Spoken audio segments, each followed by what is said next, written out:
today we will start this topic number 7, introduction to microbiology. आज आपण काय पाहणार आहोत? Formation, bread formation. ठीक आहे. ब्रेड हा कसा तयार केला जातो? ठीक आहे. By using different types of the floors of the different serial, म्हणजे वेगवेगळे सिरियल्सचं जे फ्लोर आहे त्यापासून काय केले जातात? डिफरंट टाइप्स ऑफ ब्रेड तयार केले जातात. ठीक आहे. मग आपल्याला जर ब्रेड तयार करायचे असतील तर आपल्याला काय करावं लागेल? त्या फ्लोरचं एक डो तयार करावं लागेल. ठीक आहे. मग डो तयार करताना आपण त्यामध्ये काय काय ऍड करणार? त्यामध्ये आपण साल्ट ऍड करतो. ठीक आहे. आणि अजून काय करतो? त्यामध्ये जर आपल्याला ऑइल पाहिजे असेल तर ऑइल ऍड करतो. एखादा फ्लेवर पाहिजे असेल तर तो ऍड करतो. ठीक आहे. किंवा काय करतो मग वॉटर त्यामध्ये काय करतो? ऍड करतो. ठीक आहे. Other necessary materials with flour, salt, water. ठीक आहे. आणि त्यामध्ये काय ऍड करणार नंतर आपण? Baker yeast. बेकर ईस्ट हे काय आहे? एक मायक्रो ऑर्गॅनिझम आहे. त्याचं सायंटिफिक नेम काय आहे? सॅक्रोमायसेस सर्व्हिसेस. ठीक आहे. हे सर्व आपण ऍड करून काय करणार? तिथे एक डो तयार करणार. Due to the formation of carbohydrate by yeast, काय होणार तिथे? ईस्ट ऍड केल्यावर कार्बोहायड्रेट पासून आपल्याला दोन दोन प्रोडक्ट्स मिळतील. मग कोणता आहे? पहिला कोणता आहे? कार्बन डायऑक्साईड आहे. ठीक आहे. आणि दुसरा कोणता आहे? इथेनॉल. कार्बोहायड्रेटचं फर्मेंटेशन झाल्यावर काय होतं? त्यामध्ये जी शुगर आहे त्याचं काय होतं? ती काय कन्वर्ट होते.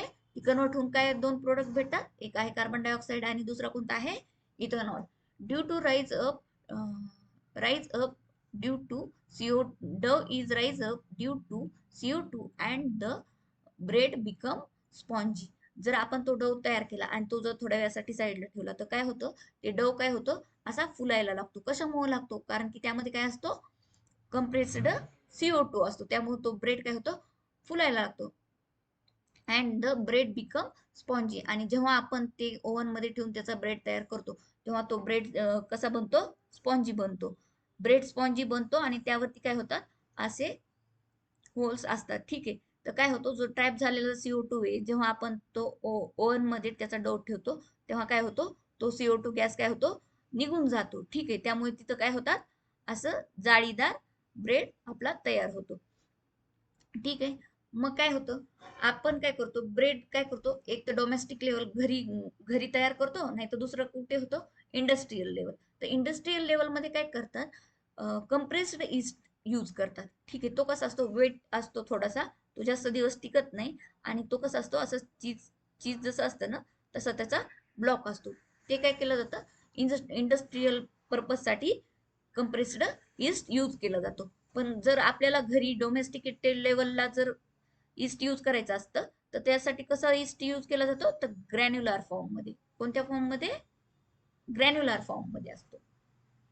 पण जो इंडस्ट्रीयल लेवलला ईस्ट यूज केला जातो तो कसा असतो? न्यूट्रिशनल यूज केला जातो. तर त्यामध्ये काय असतात? काही न्यूट्रिएंट्स असतात. मग ती कोणकोणती असतात? तर इथे काही न्यूट्रिएंट्स दिले आहेत. Like carbohydrates, fat, proteins, various vitamins and minerals.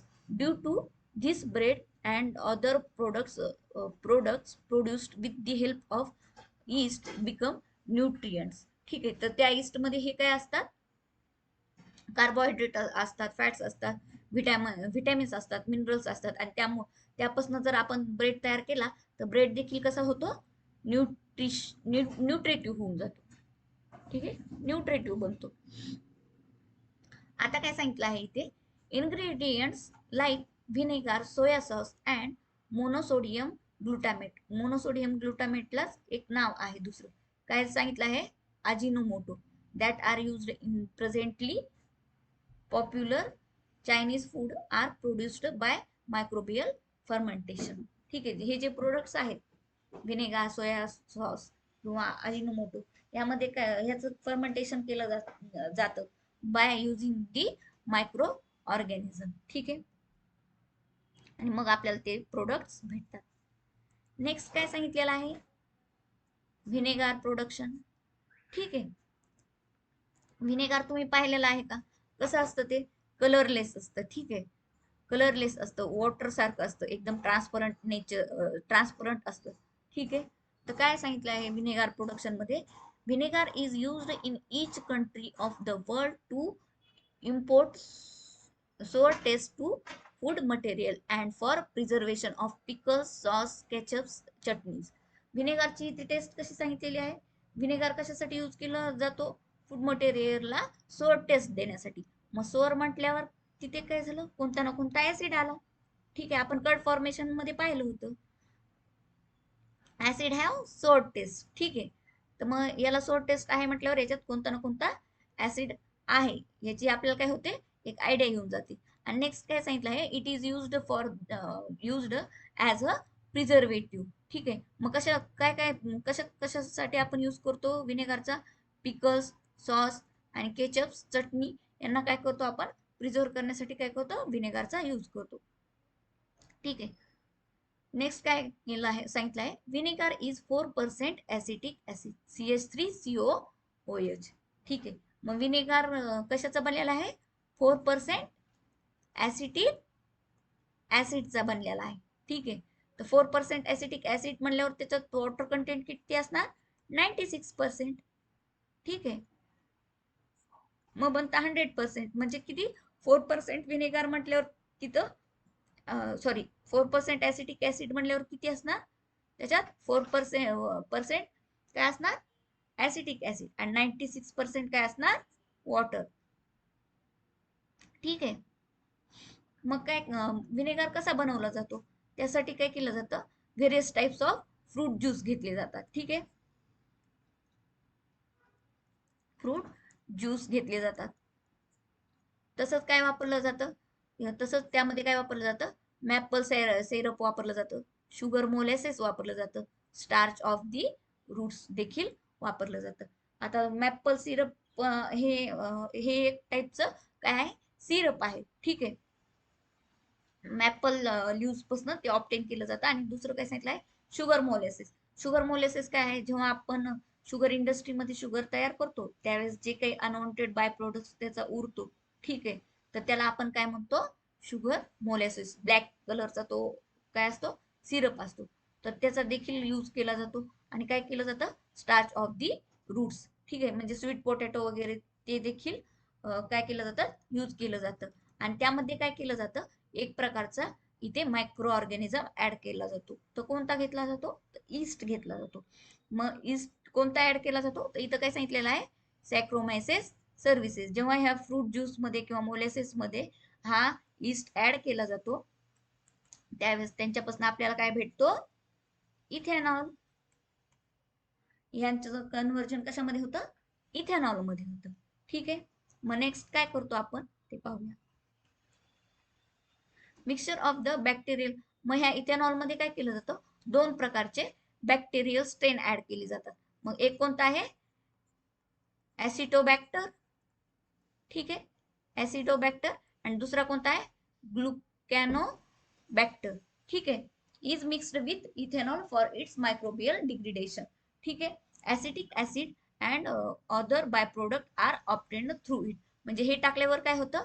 इथे दोन प्रोडक्ट भेटतात. कोणकोणते भेटतात? एक भेटतं ऍसिटिक ऍसिड, सॉरी, एक भेटतं ऍसिटिक ऍसिड आणि प्लस काय भेटतं आपल्याला त्यासोबत?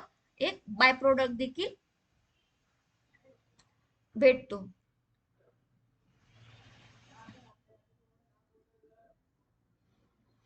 ठीक आहे, तर मग आपल्याला काय पाहिजे? आपल्याला फक्त ऍसिटिक ऍसिडच पाहिजे, बाय प्रोडक्ट्स आपल्याला नकोय. मग त्यासाठी काय केलं जातं? तिथे एक रिएक्शन केली जाते. तर त्या रिएक्शनचं नाव काय आहे? तर त्या रिएक्शनचं नाव आहे रेरिफ्रॅक्शन. ठीक आहे,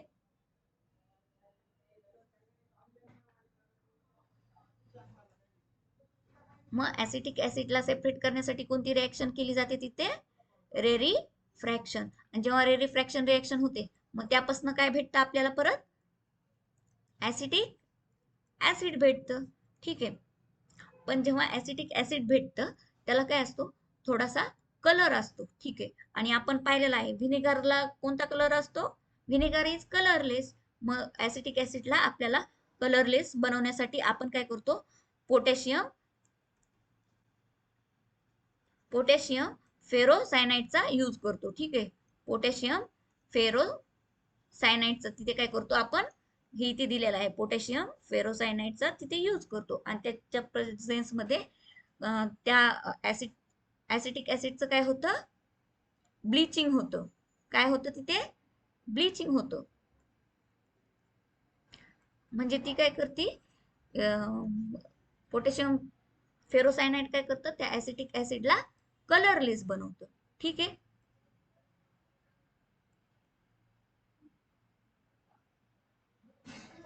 आणि कलरलेस बनवल्यानंतर मग काय होतं, त्यानंतर आपण काय करतो, मग त्या ऍसिटिक ऍसिडला पॉश्चराइज करतो. का बरं आपण पॉश्चरायझेशन करतो, जर एखादा अनवॉन्टेड मायक्रोब जर तिथे ग्रोथ होत असेल तर त्याला काय करण्यासाठी, किल करण्यासाठी आपण काय करतो, तिथे पॉश्चरायझेशन करतो. पॉश्चरायझेशन मध्ये काय करतो आपण, फटाफट काय करतो, त्या ऍसिटिक ऍसिडला गरम करतो आणि तेवढ्या स्पीडने काय करतो, त्याला आपण थंड करतो. ठीक आहे.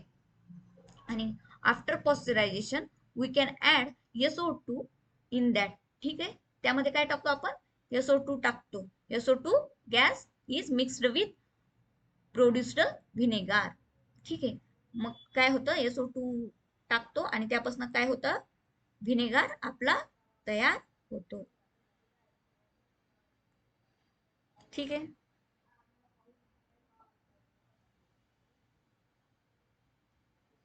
नेक्स्ट काय दिलं आहे आपल्याला,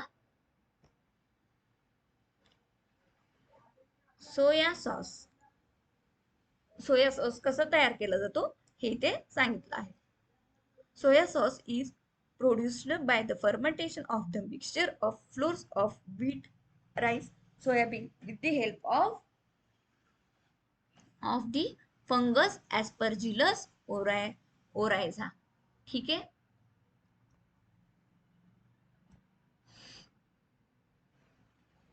सोया सॉस बनवताना काय केलं जातं, व्हीट घेतलं जातं, राईस घेतलं जातं, सोयाबीन घेतलं जातं. ठीक आहे. आणि त्यांचं फर्मेंटेशन करण्यासाठी त्यामध्ये एक फंगस ऍड केलं जातं, त्याचं नाव आहे ऍस्परजिलस ओरायझा. नेक्स्ट आपण पाहणार आहोत प्रोडक्शन ऑफ ब्युरेजेस. ठीक आहे. तर त्यामध्ये काय केलं आहे, फर्स्ट कॉलम मध्ये आपल्याला दाखवलं आहे सिरियल नंबर आहे, नेक्स्ट दिलेला आहे फ्रुट्स आहेत, परत काय सांगितलेलं आहे, मायक्रोब्स युज्ड, आणि नंतर रोल्स ऑफ मायक्रोब्स, आणि नंतर कोणतं ब्युरेज तयार होतं ते देखील तिथे आपल्याला त्याची नावे दिलेली आहेत. ठीक आहे. मग फर्स्ट काय सांगितलं आहे,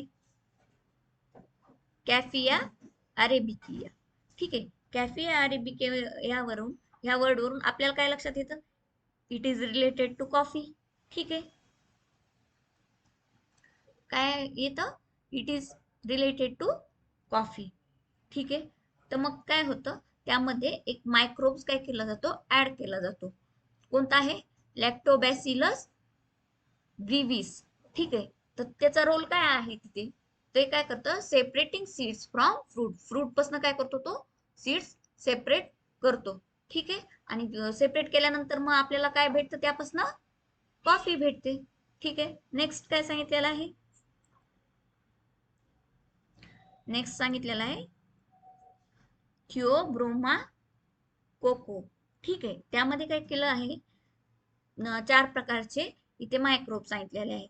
एक आहे कॅन्डिडा, एक आहे हॅन्सी न्यूला, आणि दुसरं काय आहे, पिचिया अँड सॅक्रोमायसिस. हे 4 प्रकारचे मायक्रोब्स ऍड केले जातात. आता त्यांचं काय काम आहे, ते काय कशासाठी हेल्प करतात, they are also help to separating seeds from the fruits पासून सीड सेपरेट करण्यासाठी ते देखील आपल्याला मदत करतात. आणि त्यापासून मग आपल्याला काय भेटतं, तर तिथं भेटतं कोको. ठीक आहे. नेक्स्ट काय दिलं आहे, थर्ड सांगितलेलं आहे ग्रेप्स मध्ये देखील काय केलेलं आहे, ग्रेप्स मध्ये काय करतो आपण, सॅक्रोमायसिस सर्व्हिसेस नावाचा मायक्रोब ऍड करतो. ठीक आहे. आणि जेव्हा त्याचं फर्मेंटेशन होतं, त्यापासून काय होतं, त्याचा रोल काय आहे, फर्मेंटेशन ऑफ ज्यूस. तो मायक्रोब्स काय करतो, आपल्याला फर्मेंटेशन करण्यासाठी मदत करतो ग्रेप्सच्या. ठीक आहे. आणि त्यापासून मग आपल्याला काय भेटतं, तर त्यापासून भेटतं आपल्याला वाईन. आणि फोर्थ सांगितलेलं आहे ऍपल दिलेला आहे. तर ऍपल मध्ये काय करतो आपण, सेम तोच मायक्रोब्स ऍड केलेला आहे इथे पण, सॅक्रोमायसिस सर्व्हिसिया. ठीक आहे. आणि that is also help to fermentation of juice. त्याचा देखील रोल काय आहे, फर्मेंटेशनच आहे. आणि त्यापासून आपल्याला एक ड्रिंक भेटतं, त्याचं नाव आहे सायडर. कशापासून भेटतं? त्या ऍपल पासून. सायडर काय आहे? एक प्रकारचं ते पण ड्रिंक आहे. ठीक आहे. तर इथे काय केलेलं आहे, इथे कशा प्रकारे त्यांनी वर्क केलेलं आहे ते सांगितलेलं आहे. ठीक आहे.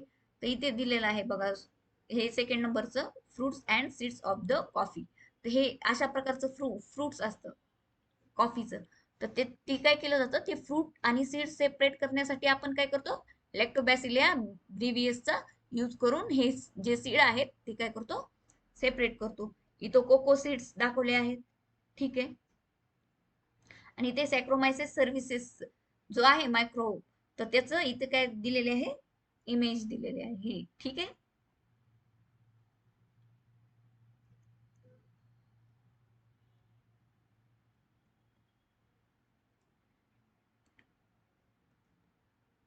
नेक्स्ट आपण पाहणार आहोत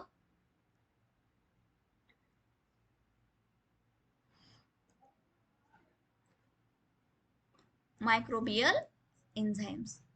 तुम्हाला माहित आहे का एन्झाइम्स काय आहेत? एन्झाइम हे काय आहेत? कॅटलिस्ट आहेत. कॅटलिस्ट काय करतात? It increase the rate of the reaction. ठीक आहे. तर एन्झाइमचा यूज काय आहे?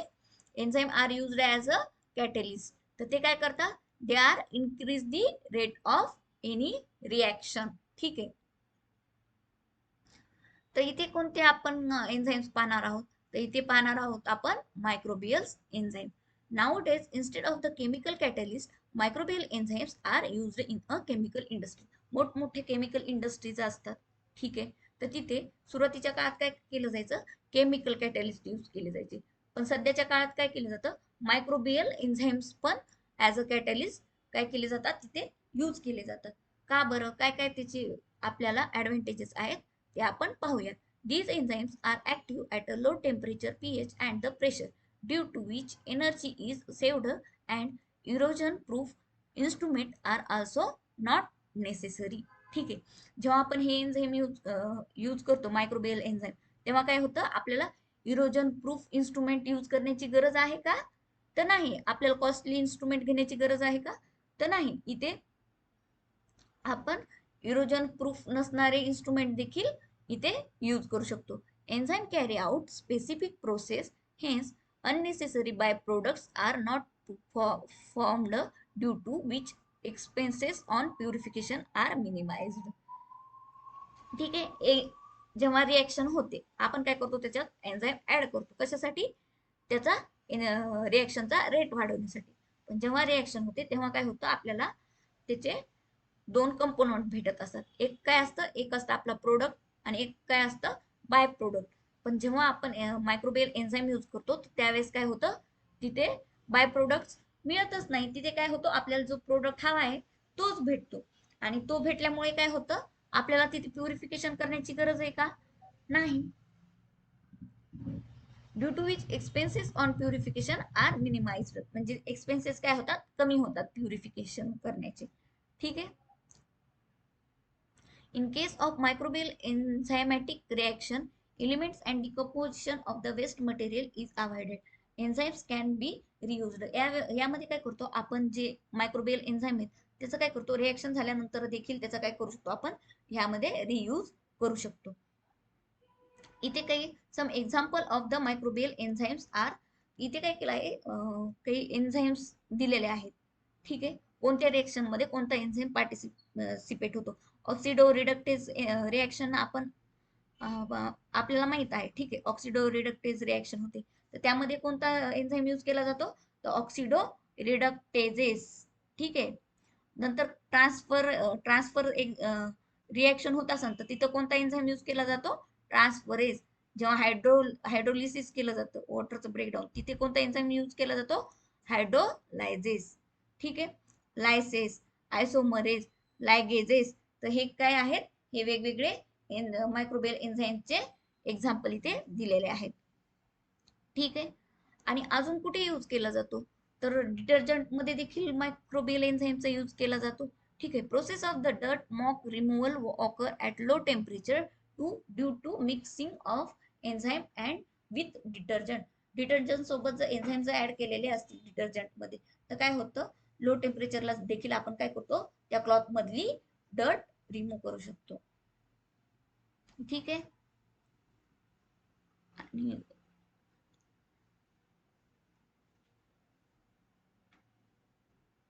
बॅसिलाय अँड स्ट्रिप्टोमायसिस यामधनं काय केलं आहे, काही एन्झाईम्स आपण काय केले आहेत, ऑप्टेन केलेले आहेत.